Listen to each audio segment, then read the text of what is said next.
more at 5.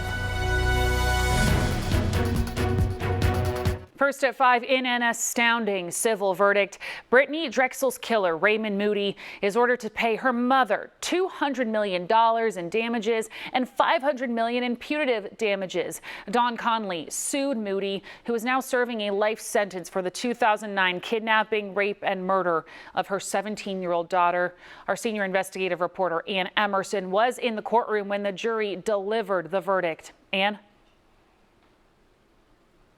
I certainly was, and the jury was sort of looking over at us, and we were looking at them, and it was quite a moment. And Dawn Conley came up right afterwards and was like, "Wow, this is a really big deal." And I just had a chance to speak to her attorney, Roy Wiley, right before we went on the air, and he said, as far as he knows, this is one of the largest civil damages verdicts that he's been able to identify. So we'll be checking on that. But, you know, in his closing statements, Dawn Conley's lawyer likened the value of her daughter to the Mona Lisa painting, saying it was worth $1 billion when he looked it up, but when it was damaged, it was worth nothing.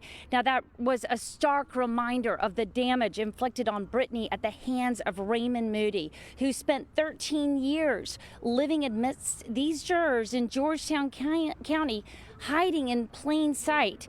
It wasn't until authorities had cornered him and his girlfriend in a web of lies that he confessed to the brutal crimes. That was 13 years of agony for Brittanee's mother and loved ones. She told you it's the principle.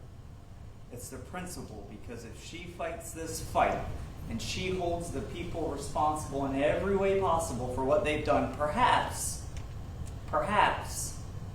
some predator somewhere will have a second thought, and it'll spare another little girl.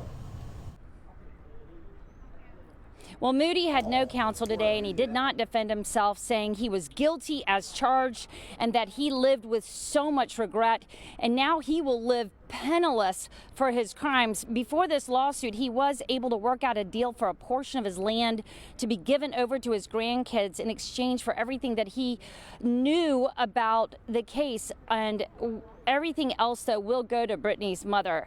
Now, Conley says that this judgment is going to serve as a deterrent to any predator who would dare do this. And as I heard from Attorney Wiley as well just a little while ago, he said, you know, this is a real call that that anyone that would ever commit any crime like this in a small, sleepy southern town, they better think twice, because this is exactly what they would be facing.